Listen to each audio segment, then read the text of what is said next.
আমার দাদা শ্বশুরের মৃত্যুবার্ষিকী উপলক্ষে কুরআন খতম দেওয়াবে, দোয়া পড়াবে, সাথে কিছু মানুষ খাওয়াবে। এই উপলক্ষে আমার শ্বশুর বাবা কালকে আমাকে আর তার নাতিকে নিতে আসবে। তো হ্যালো, আসসালামু আলাইকুম, welcome to our page Aladdin genie lifestyle. সবাই কেমন আছেন? আশা করছি ভালো আছেন। আমরাও ভালো আছি আলহামদুলিল্লাহ। সকালে ঘুম থেকে উঠে নামাজ পড়ে এমনিতেই হাঁটতে বের হওয়া হয়। আজকে ভাবলাম একটু বাজার করা যায়, যদিও বাপের বাড়ি থেকে আসার পর অনেকদিন পরে আজকে বাজারে গেলাম। তো আপনার সাথে চলেন শেয়ার করি কি কি বাজার করে নিয়ে আসছি। প্রথমে তো টমেটো, শসা এগুলো তো দেখতেই পেয়েছেন।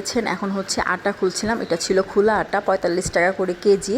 তো এদিকে নিয়েছিলাম রসুন আধা কেজির মতো। এটা ছিল মাত্র 150 টাকা কেজি। বড় রসুনের যে এখন এত দাম কম যে কি বলবো, এখনই তো রসুন খাওয়ার সময়, যেহেতু দামটা কম। সাথে নিয়েছিলাম একটা ধনের গুঁড়ার প্যাকেট, যেটার দাম ছিল 55 টাকা, প্যাকেটের গায়ে 60 টাকা লেখা ছিল। তারপর নিয়েছিলাম জিরা 100 গ্রামের মতো, যেটা ছিল 70 টাকা, মানে 35 টাকা 50 গ্রাম, তো 100 গ্রাম 70 টাকা হবে। পেঁয়াজ নিয়েছিলাম 1 কেজি, যেটা ছিল 75 টাকা কেজি।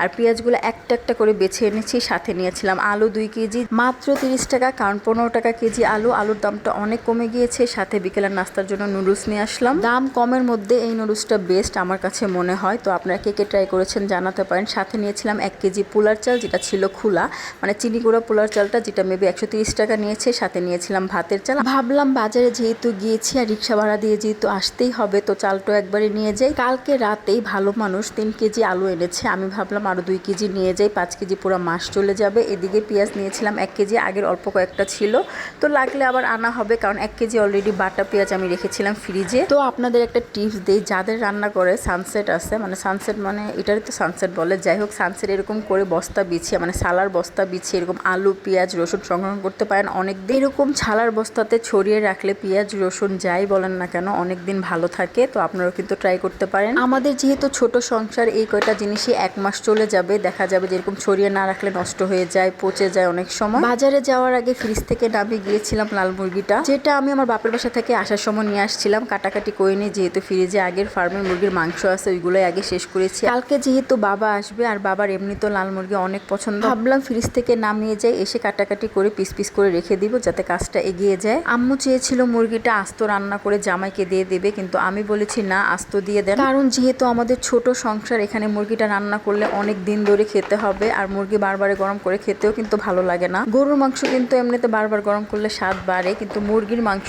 যত গরম করবেন তত স্বাদ কমতে থাকে। আর তাই আম্মুকে রান্না করে দিতে না করেছিলাম। তো যাই হোক, এখন এই পেরেশানিটা আমি ভুগতেছি, মানে এই যে কেটে কুটে সবকিছু রেডি করে নিচ্ছে। এইটাকে কি বলে জানেন? আমি আর নাম বলছি না, এটা ভালো মানুষের অনেক পছন্দ। আর এই যে এইটা ছেলে মুরগি বা রাতা মুরগির মাথায় থাকে, আর পিসগুলো এইভাবে কেটে নিয়েছিলাম। তারপর যে মাংসের মধ্যে ছোট ছোট পশমগুলো ছিল, এগুলো আমি আগুনে ছেঁকে নিচ্ছি, যদিও ফ্রেশ করে আম্মু দিয়ে দিয়েছিল। তারপরে মনে হচ্ছিল একটু একটু আছে, তো আমি এগুলো ভালো করে একটু ছেঁকে নিচ্ছি। জানি আপনাদের সবার এমন হয়, কেউই আসলে বা কোথাও গেলে, কোথাও থেকে আসলে কাজের অভাব থাকে না বাসায়। তো আমি আবার বাজার থেকে এসে নাস্তা টাস্তা করে, আজকে নাস্তাটা বাহির থেকে এনেছিলাম, কারণ এত কাজের মধ্যে নাস্তা বানানোর টাইম নেই। তো নাস্তা টাস্তা করে পর্দাগুলো ভিজিয়ে দিয়েছিলাম। তারপর ভালো মানুষ যখন অফিসে চলে যায়, আমি পর্দাগুলো ধুয়ে রোদে শুকাতে দিয়ে আসছিলাম ছাদে। আর এদিকে আমি রুমটা গুছাবো, যেহেতু আমার পাপাইটার দাদা আসবে, মানে বাবা আসবে, গর্ত গুছানো বানতা হে, সৌন্দর্যের একটা ব্যাপার স্যাপার আছে, তাই না? তো দেখতেই পেয়েছিলেন আমার বাচ্চা ঘর কিভাবে অগোছালো করে রেখেছিল খেলনা টেলনা দিয়ে। আমি আবার বালিশের কাপড়গুলো ধুয়ে দিয়েছিলাম। এক নিমিষে হাতের তড়িতে সবকিছুই গোছানো শেষ। আসলে কি এত সহজ? হাতের তড়িতে কিছুই হয় না, কষ্ট করতে হয়। মাঝে আমার পাপাইটার দেয়ালে টাঙানো জন্মের প্রথম দিনের ছবিটা আপনাদের সাথে শেয়ার করে দিলাম। আমার পাপাইটার জন্য অনেক অনেক দোয়া করবেন, আপনাদের সবার জন্য দোয়া রইলো। আর এদিকে পাপাইটার দাদুবাড়ি থেকে দুধ এসেছিল, নিচে বোতলটা ফাটা ছিল, আর তাই বোতলটা ভালো করে ধুয়ে পাতিলের মধ্যে রেখে রোদে দিয়ে রেখেছিলাম, যাতে গলে যায়। গলার পর পাতিলেই দুধটা পড়ে। তো আল্লাহ হাফেজ, আসসালামু আলাইকুম।